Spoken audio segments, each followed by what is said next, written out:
I'm a real leadership geek, honestly. I've spent my whole career reading books and chatting to people. I just find the whole thing and the announcement, the way it's been announced, bizarre. If you could move away from a model where teachers are so intensely focused.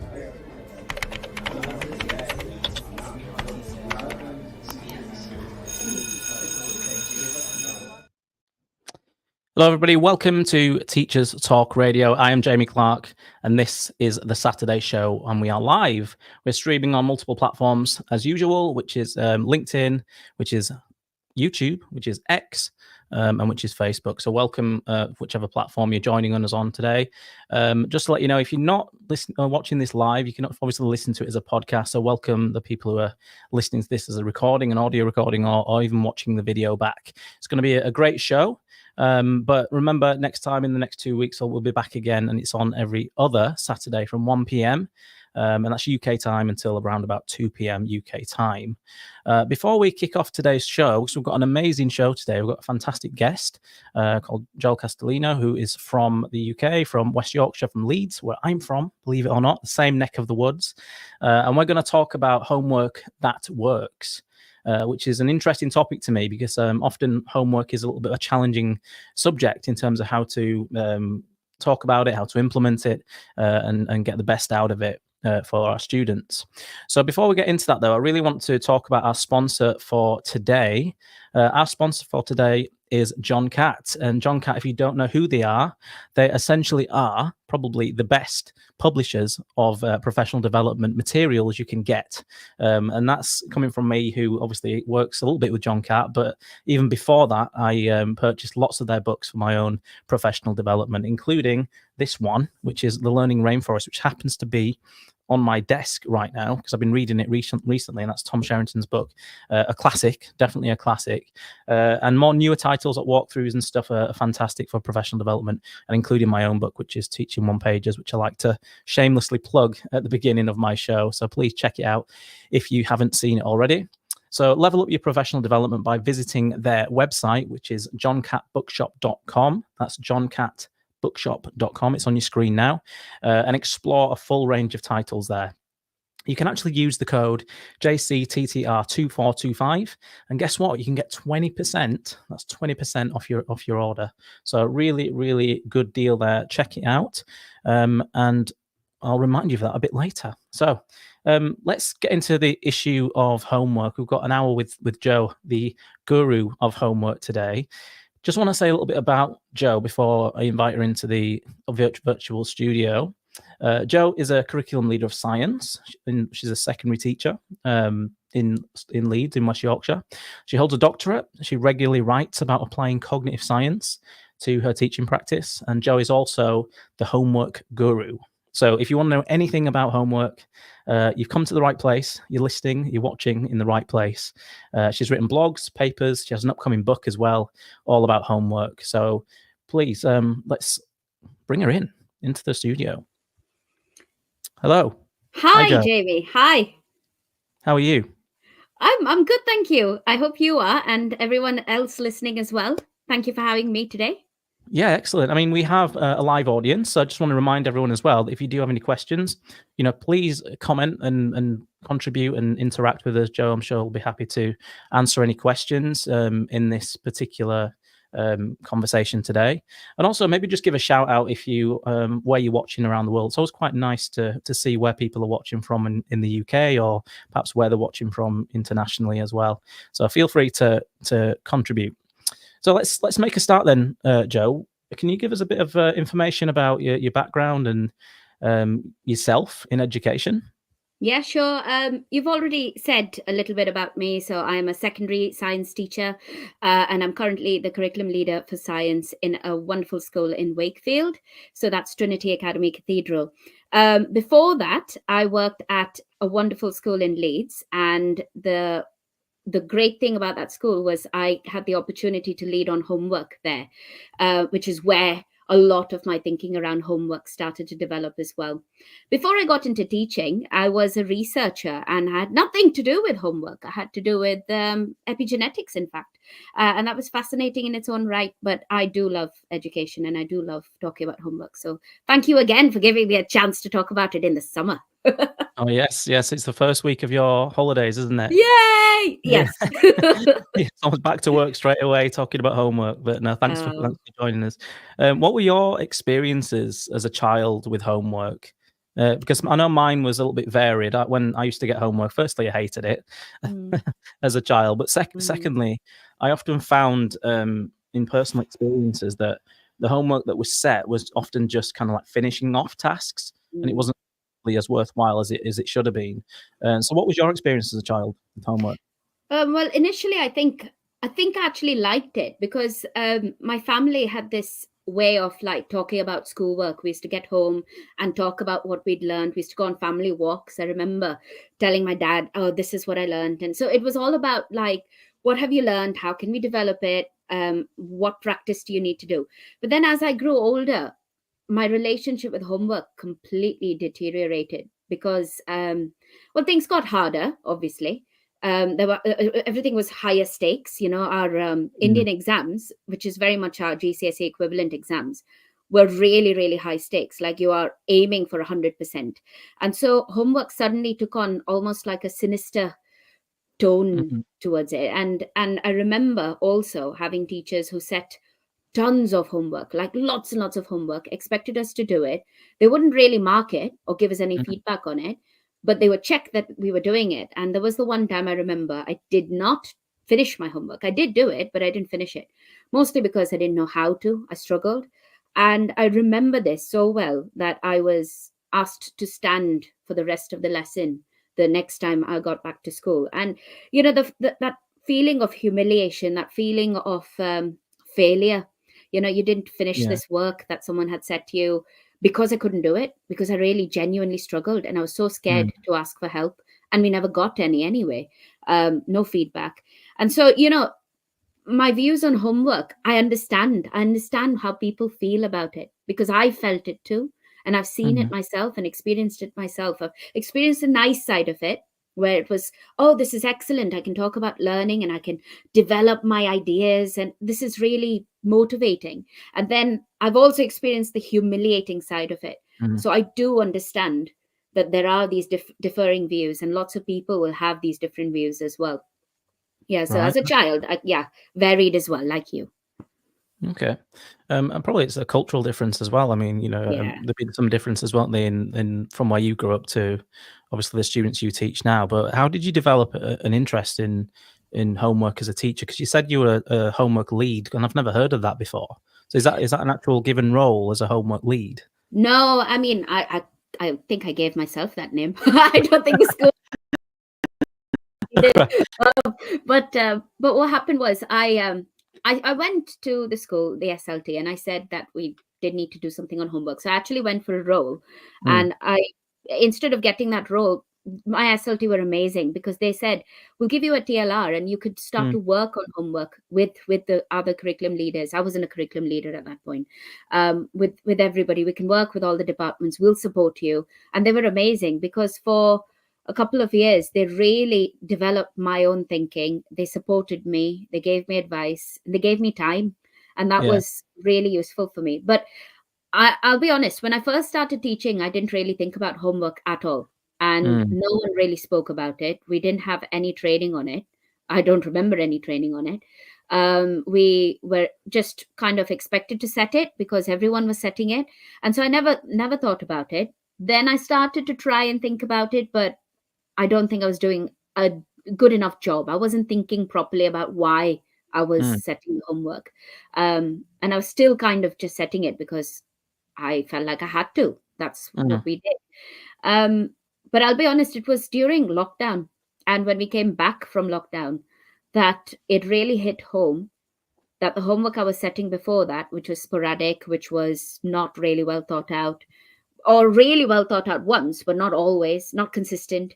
mm. um, that's when I started to realize that if I had been setting that homework and all this home learning that we were setting our students, maybe they would have been a bit more successful with that home learning if I was Mhm. already giving them regular, consistent homework, Okay. Yeah. building those habits of working independently and not feeling like they had to ask for help, Mm, or feeling like if I wasn't present in front of them, then they were helpless. And this was certainly true for quite a lot of the students I was teaching. And so when we came back, I started to set a little bit more meaningful homework, I would say, a little bit more where I was thinking these few questions will start to develop their confidence. These few questions will start to develop those habits, and I can start to talk about them, and I can link them to what I'm doing in the classroom. Okay. And so that's where it started. And then I went to my school and said, can we do something more on homework? And they really supported me. And yeah, so that's where it came. That's really that's a good place to start, isn't it? Building that culture and having support from a leadership team who really want to, push the momentum with a certain initiative. And homework's really important, but often people don't know where to start. So it's great that you were given that actual task and specific TLR to do that. Someone just said, Paul Foster, for me in primary, homework is a consistent battle, dismissed by many, many parents, find it a regular headache. I think we might come on to that later, but just want to quickly just answer that question or comment on Paul's statement. Happy to. You mentioned that I've got a book, and I did research quite a lot about homework and why it works or how it would work. And I'll admit the research on homework in primary is not robust whatsoever. And it's really difficult because there's not, I don't know, the research is not conclusive whatsoever. But as a parent of primary school children, all I think is important is doing small tasks such as reading, which I know lots of schools do, maybe spelling, like my older son, he does a bit of spelling, and a bit of writing practice, but that's it. We don't really do anything else, and we're not given anything else. And I think that's quite useful because we've noticed that when we don't do that at home, then the kids struggle in school. But in primary, homework is one of those things where it really is difficult because the research isn't very strong on it. And you just need to think about what is it that you are trying to achieve. There's something more, I think he's just said. For me in primary, homework is a constant. Oh, no, it's the same thing. He said, I'm torn between asking the burden for the burden to be scrapped against the need for children to have the extra time needed to consolidate learning.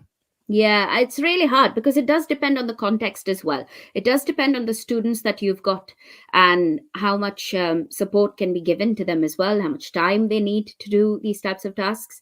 And again, I'm going to also bring here a little other point that I think we have to make. Homework is not one of those things that needs to take hours and hours for students, even at secondary. I'm fully against that. I've read enough about this that I don't think hours of homework is actually on balance useful or helpful. My son plays football and he does it quite a lot. I mean, he trains 3 times a week in school weeks as well as the weekends, and it's quite a big thing for him, and he's doing really well in it, and we'll happily support that. And I know that lots of parents have kids who do other extracurricular activities as well, who might not have the time to sit down and do lots and lots of homework. So there needs to be a balance. In the research, giving more homework is good, but then if you think about all the other things that kids need to do, then it's not so good. So there's that balance that we need to maintain somehow. Yeah. And that does depend on the context of your school and the children that you're teaching.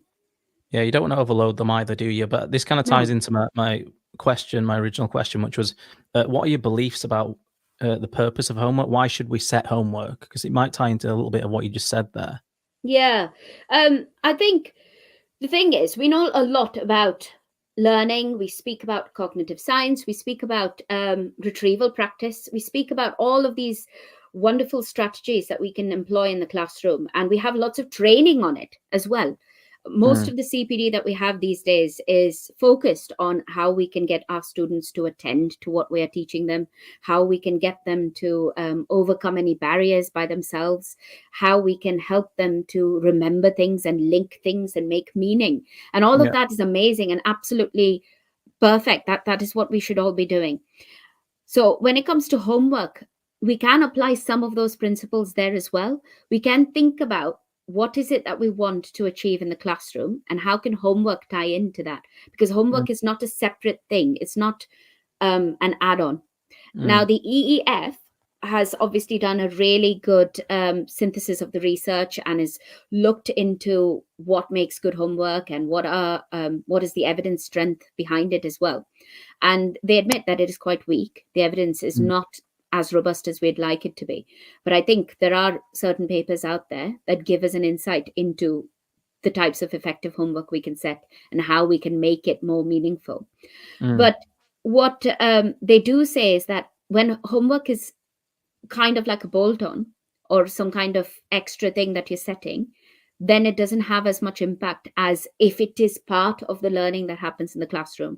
So the first thing that we do is not really think about why we're setting the homework, is think about what is it that we're trying to achieve in the classroom first. And then homework is a part of that, is an extension of that. And then for me, for example, in science, I find it really useful to set spaced retrieval practice for homework, at least initially for most of my students. And then as my students start to develop in confidence and they start to regularly do their homework and, they're participating in that, then I can start to give them some other tasks where they're applying that knowledge and they're thinking more deeply about that knowledge. And it's not just core questions over and over again. So it's a fine balance, and it does depend on the students you are teaching as well. But the purpose of homework is very much linked to what you do in the classroom and what the purpose of the learning that happens in the classroom is. And once you have that, that's when you start to think about the homework you are setting. It's not a separate thing. Yeah. So drawing on those research elements, then you think you'd definitely introduce retrieval as like a quizzing strategy? Is that something that you'd implement, and then more practice questions and things like that on a practical level? Are they the kind of things you do in science, perhaps? Yeah, I think for quite a lot of subjects, actually, that could work, and that does work. But I think also it's very important to consider another aspect of this. When we are teaching in the classroom, we're literally there to support our students. If they're stuck on something, if you're asking them to think and link different bits of knowledge together, we're right there to guide them. We're right there to support them and advise them. We are not there when they're doing their homework. So obviously, in an ideal world, you would give them a task where they're really thinking deeply about everything and, they are applying their knowledge more regularly. Of course, you want them to have meaningful, deeper thinking of what they're learning. And that's kind of what I was doing when I used to go on my family walks and talk about what I'd done during the day with my dad, because I used to talk about these things and kind of try and see the outside world through that lens as well, which is amazing. But you can't control that when you set homework, because you're not there to support or guide them or steer them in the right direction. And that's why I think when it comes to homework, it's more about trying to build those small habits, trying to build those independence as well. You're trying to get students to see that, you can actually sit there and do something and succeed at it. And you will know you're successful at it because it's straightforward and it's something you've practiced in the classroom as well. It's not something new. It's not something different. This is kind of why things like a research task or a poster for homework doesn't work really, because they're too open-ended and they're too there is no guidance. I mean, yes, you can give them guidance. Of course you can. And I've done that before. I've given them success criteria, or I've given them what a good one should look like, all the waggles and all of that. But the problem with it is you can't control how much thinking goes into it.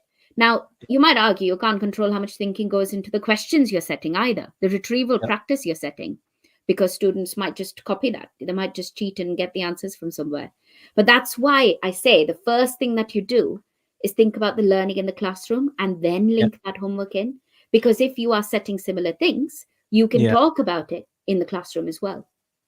A lot of people, like to set those creative tasks, don't they, for homework as well, especially perhaps in primary school.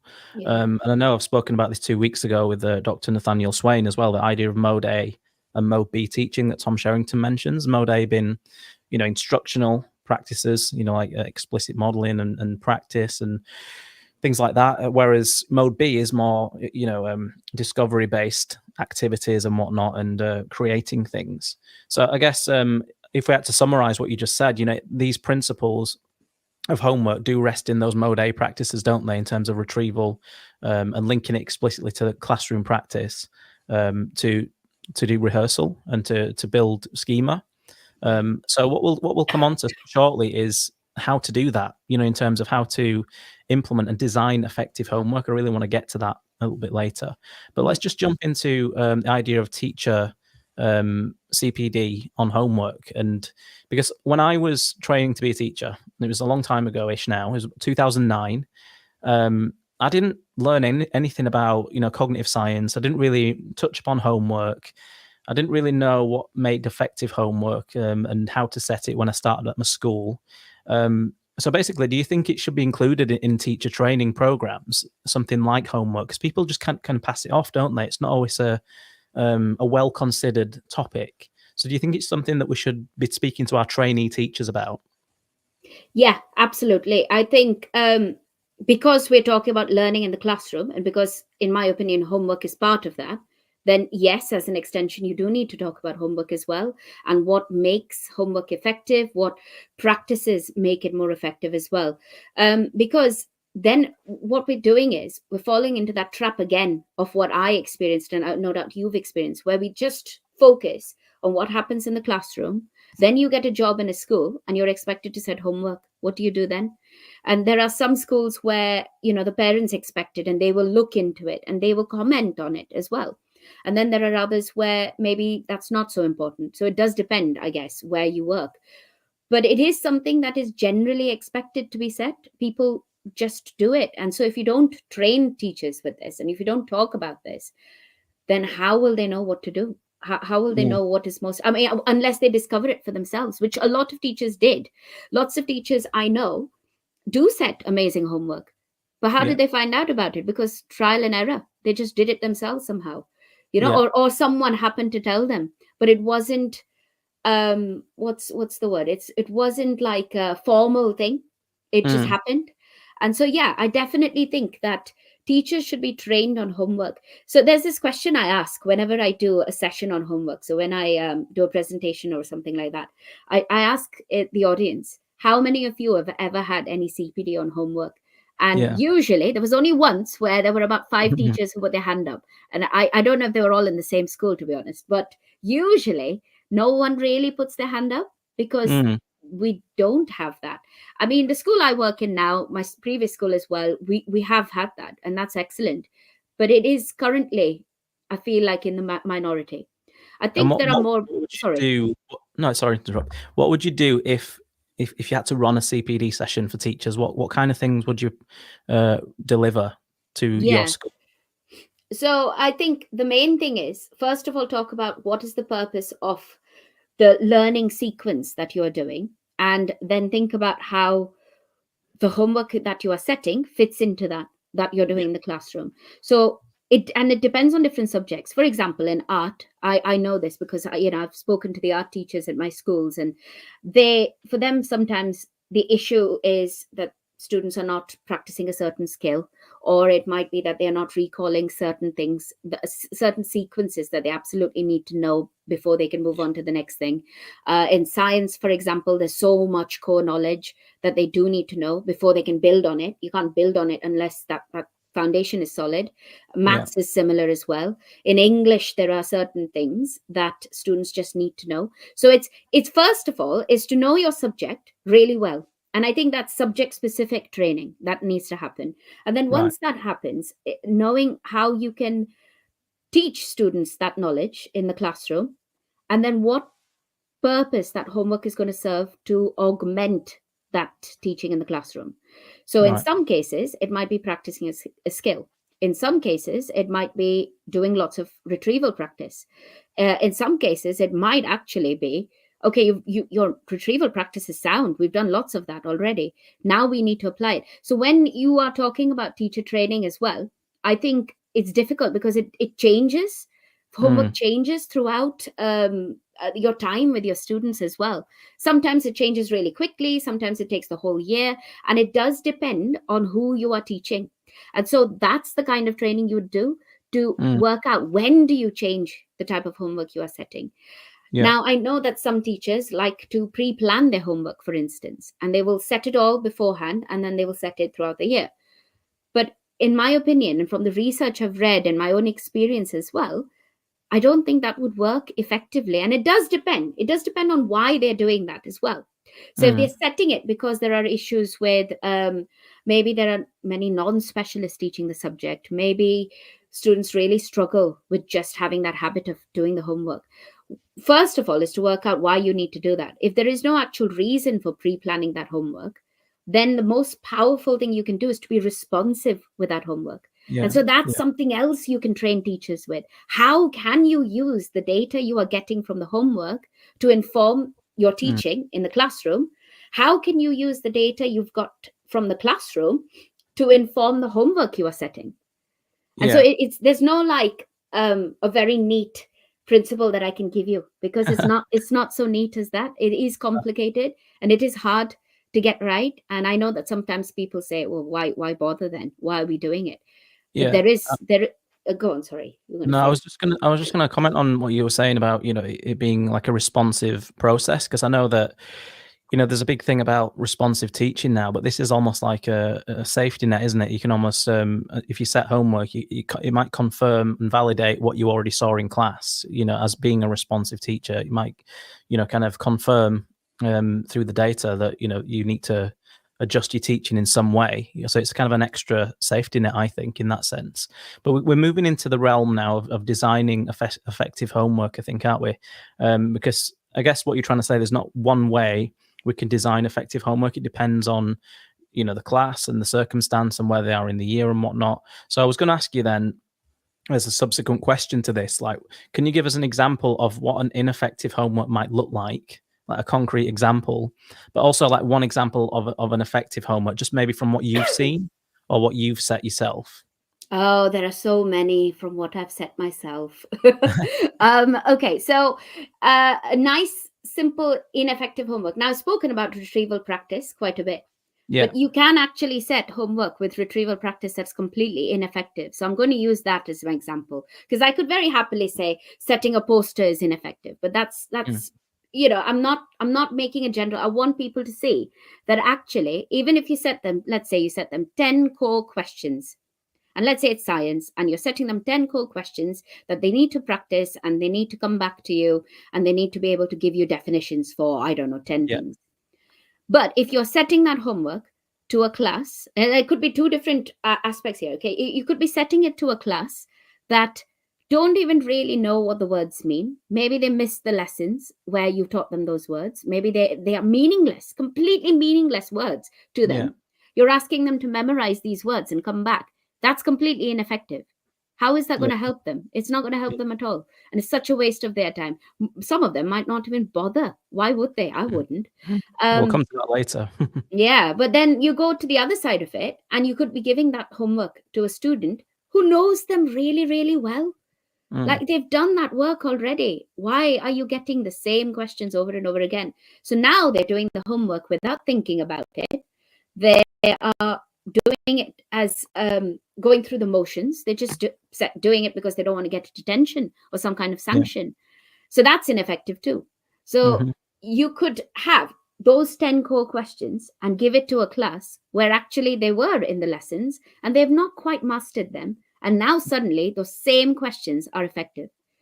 So it could be the same piece of homework that is ineffective or effective, depending on who you're teaching and depending on the class. And that for that, your expertise as a teacher is king. And we know our students. We really spend time knowing our students. Teachers work so hard understanding the class that they have in front of them.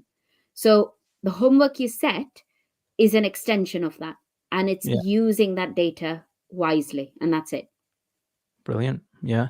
And how often should we set homework? Because that's always a contentious issue as well, isn't it? You were saying that, you know, when you were younger, you had to do lots and lots of homework quite regularly, which often became disenchanting, a bit frustrating perhaps. I don't know what the research says, but how often should we set it, do you think? Officially, the research says that the more homework you set, the better. There is a new paper, actually. I just briefly read it actually recently, and it was suggesting that in maths, for example, you have to set it every day. In science, 3 times a week. I'll be honest with you, if I set homework 3 times a week, 3 different pieces of homework 3 times a week, my students would not do it. They would go, what's the point of this? Even in your school?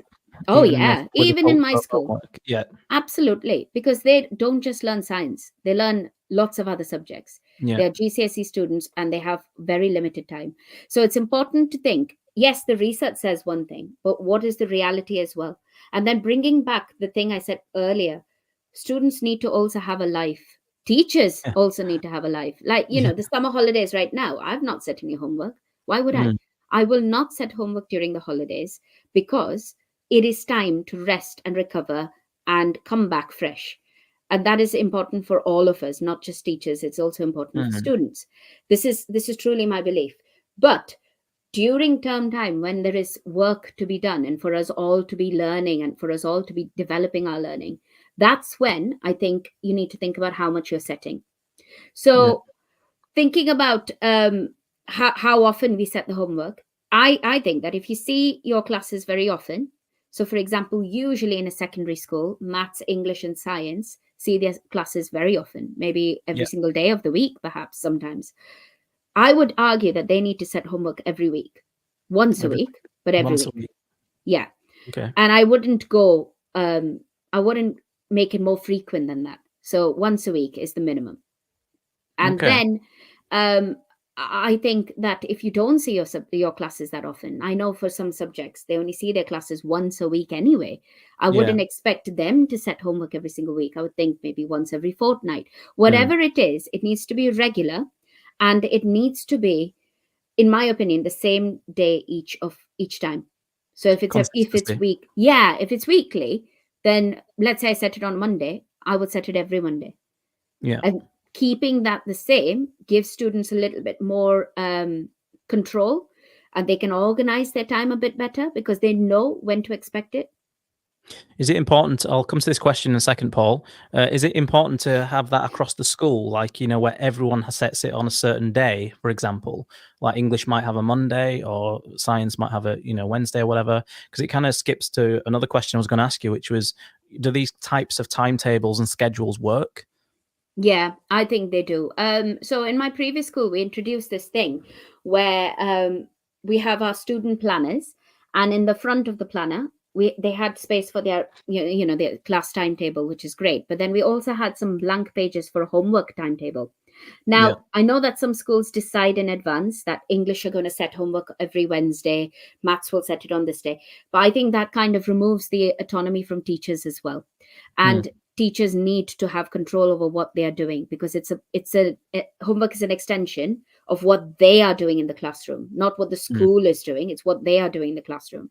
So we used to have these blank timetables, and what we would do is the subjects that see their classes less frequently, like art and design and technology, they would decide on their homework day first, and the students would write it in the planner. So DT on a Wednesday, for example. right. Once they did that, a couple of weeks later into the term, into the year, subjects like science, where we see our classes very frequently, we would Yeah. choose our day because we see them more days, so we have more flexibility. Yeah. So Yeah. Yeah. we would have chosen a different day, so they're not all falling on the same day.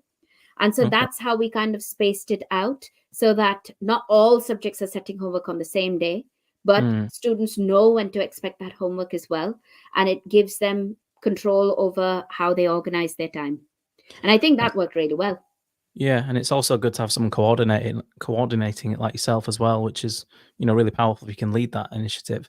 All right, Yeah. we'll go to Paul's question finally. So Paul said, just an idea, how would you feel if subject-specific homework was changed to life skills homework? For example, sending an email, making a meal, cleaning a bathroom, more a primary thing maybe.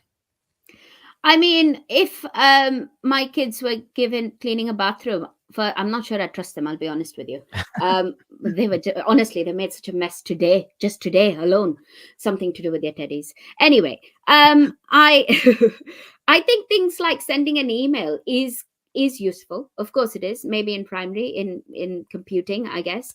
But when it comes to other skills, I'm not so sure that's as helpful, because homework, if that's the homework you're setting, how is that really extending what they're doing in the Mm, classroom? Because mm, I think that's when it's powerful.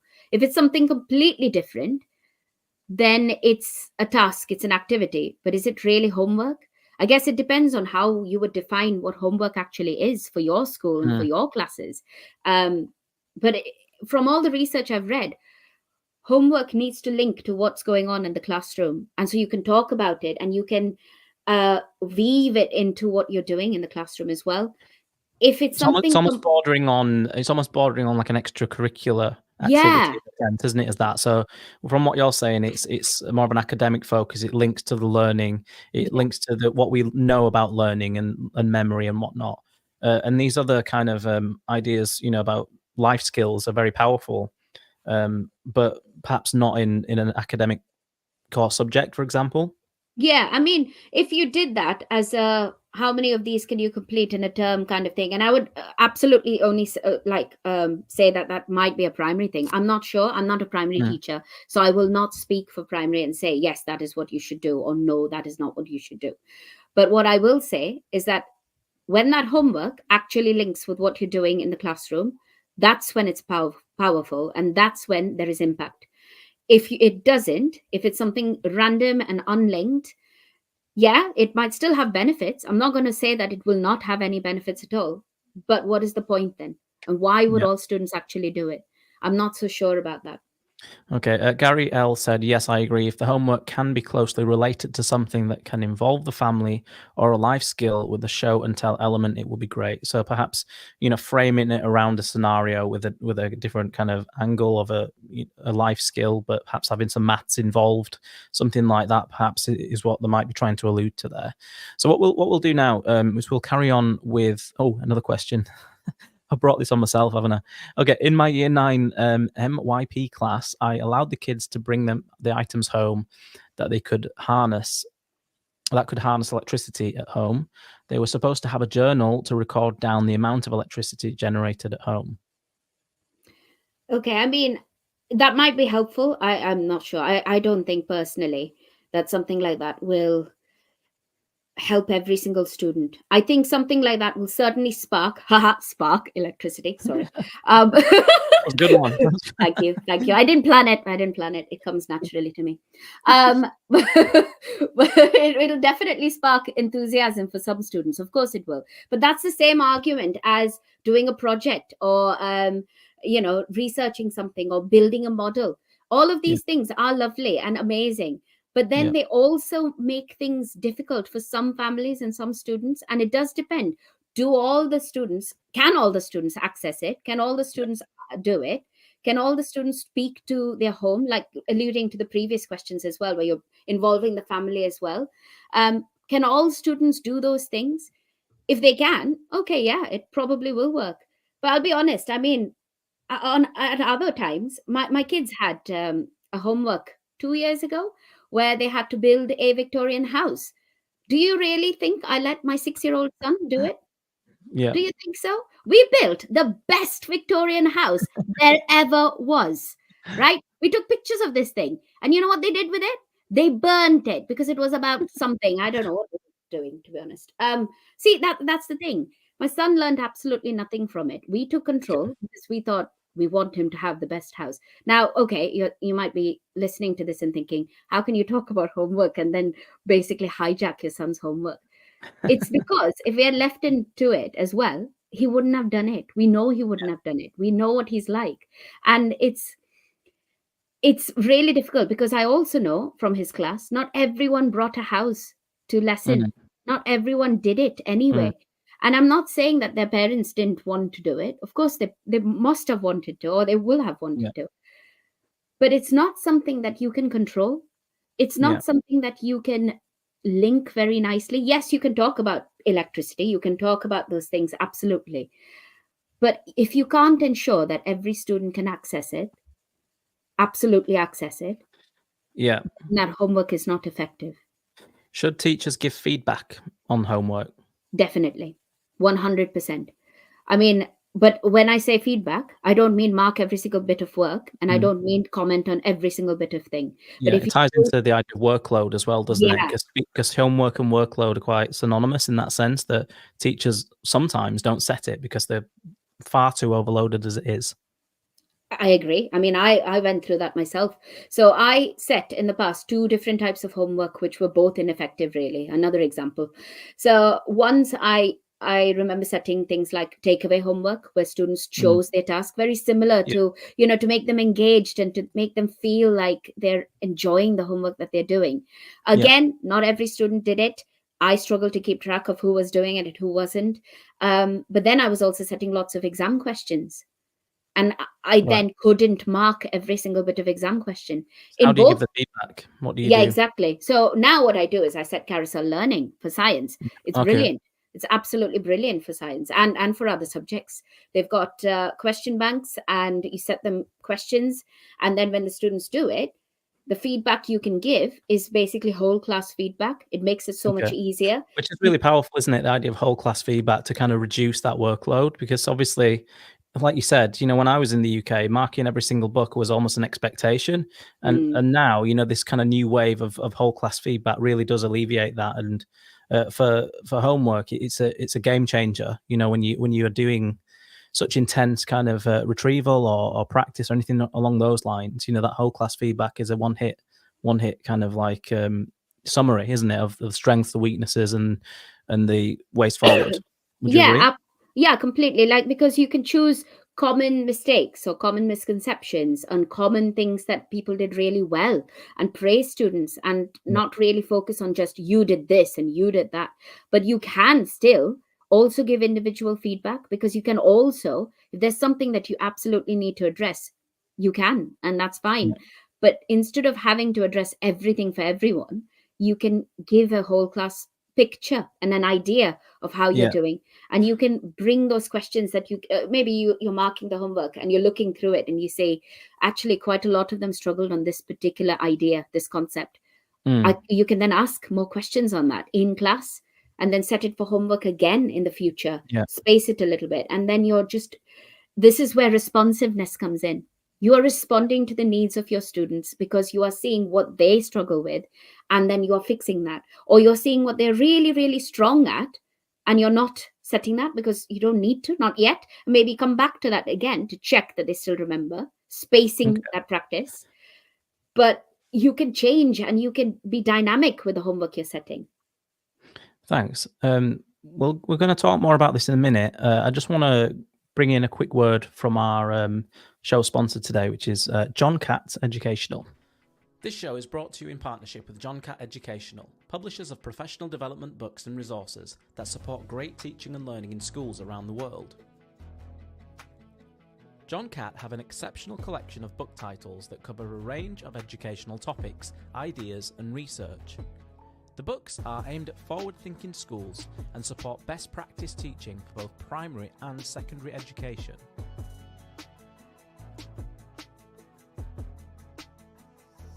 Level up your professional development today and visit johncattbookshop.com to explore the full range of titles.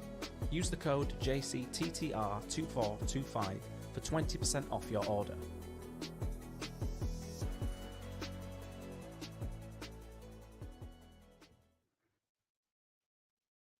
Hello, we're back. We've had a great Hi. discussion so far with Joe. We're going to move into a little bit more on supporting students now with homework. But first, I really want to ask this, Joe.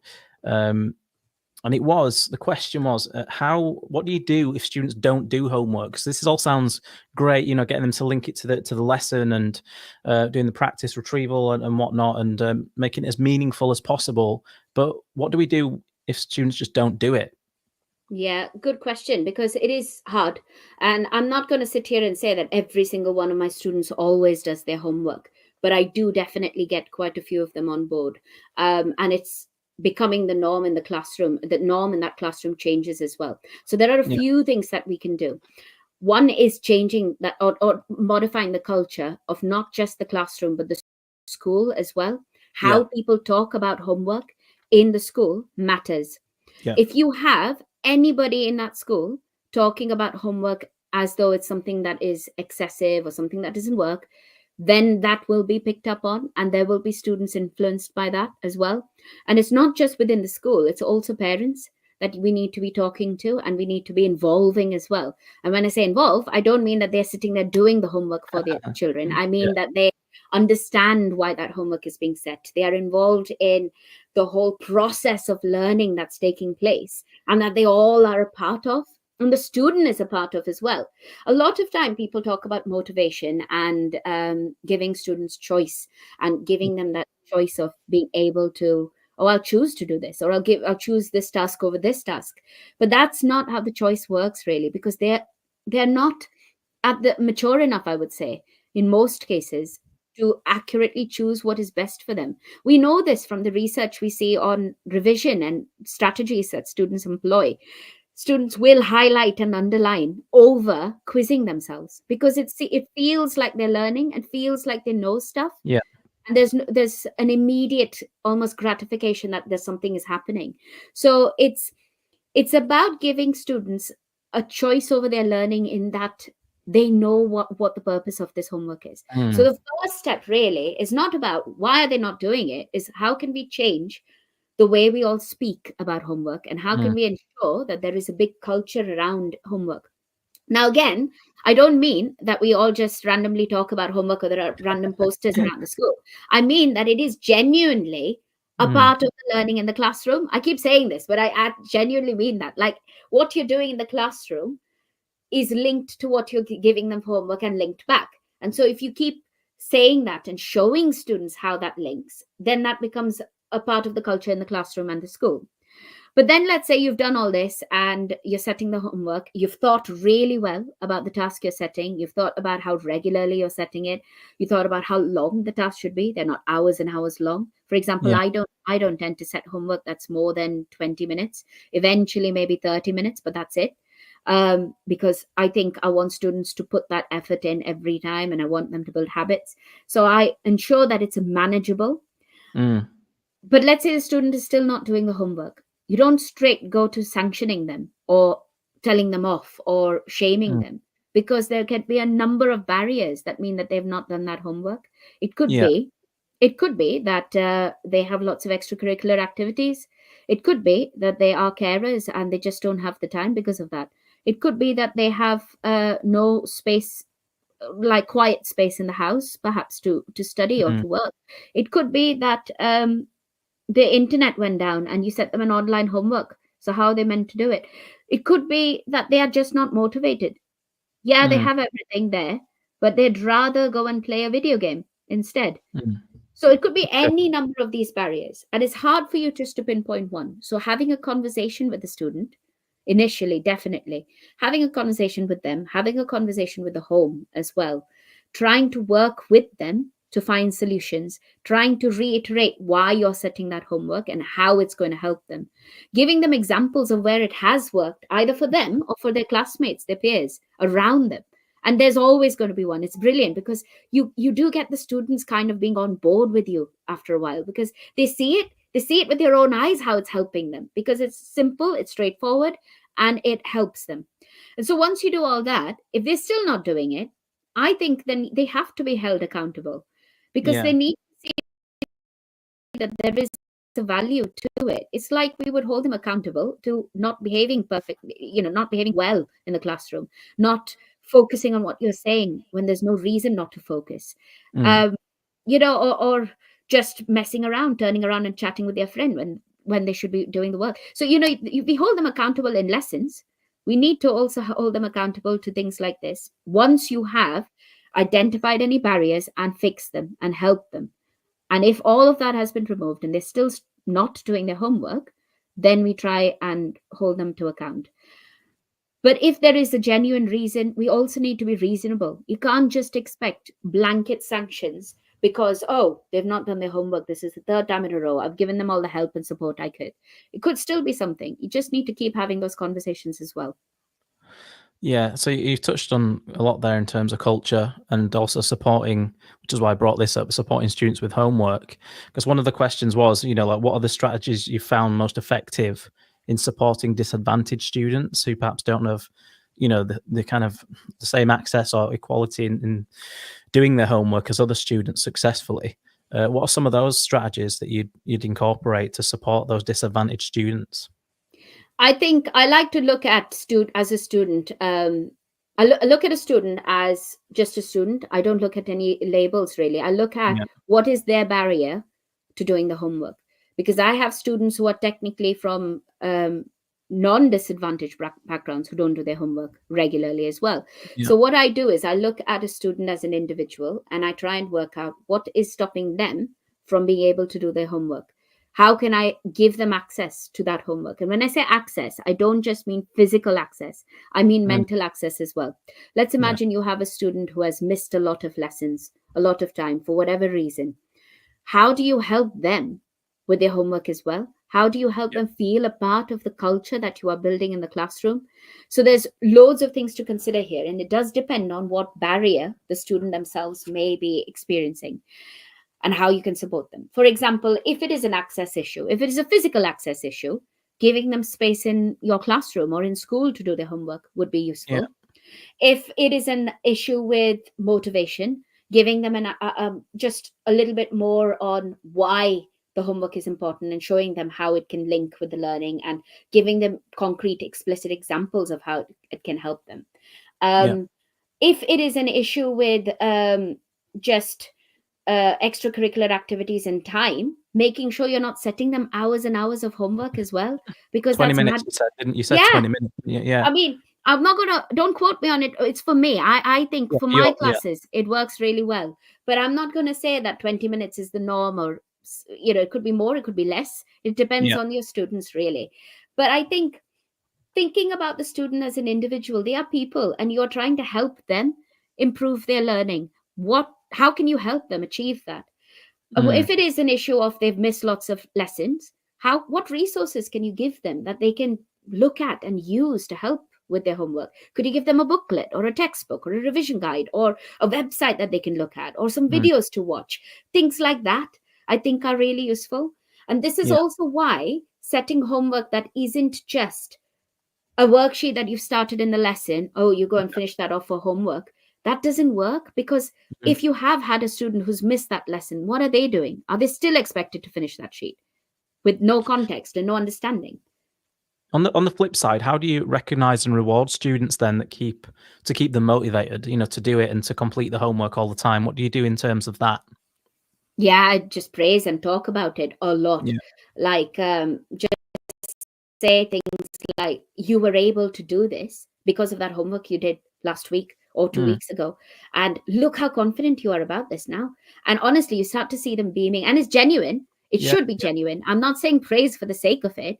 Only praise if it is genuine, of course. But be specific with that praise too. Be pinpoint exactly what you have noticed about a student, and find something that you can pinpoint for those students who struggle, especially with their motivation. But it does depend on your school. Like my school, we have achievement points, for example. You can give that too. But definitely trying to make them feel that it's intrinsic motivation. You want them to feel like what they're doing is helping them, because it is. And when they experience success as Yeah. well, it's more motivating, isn't it? So Absolutely. once the ball's rolling, I guess it can grow and grow, can't it? That idea of being more and more motivated. Yeah, absolutely. And lots of times when I start to talk about homework, you always have people groan, don't you? Like even here, even when I say, "Oh, I've written a book on homework," really, homework?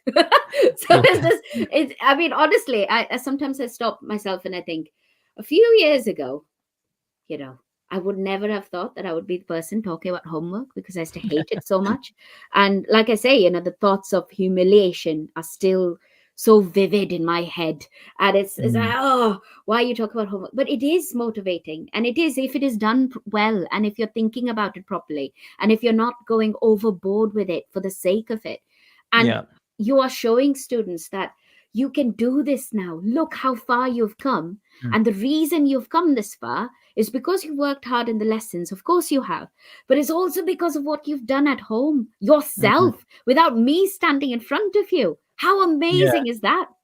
I can see how this ties into, building independent learners and building fluency and all the things that, I've been learning about personally with cognitive science and metacognition and things. It does develop students' internal monologue, internal voice as well, doesn't it? Once they breed success, they can talk to themselves about what led them to that and how to Yeah. do it again better. So I Yeah. can see how it all is grounded in this research that you've obviously done a lot of study on. Well, you Yeah. touched quickly on. Sorry. I was just going to go to culture because you did mention culture before, and I've got a couple of questions around this before we finish. And I guess I think you might have kind of answered this a little bit, but what makes a strong school culture for effective homework practices? What's one thing we need to do first in terms of like developing and building this culture?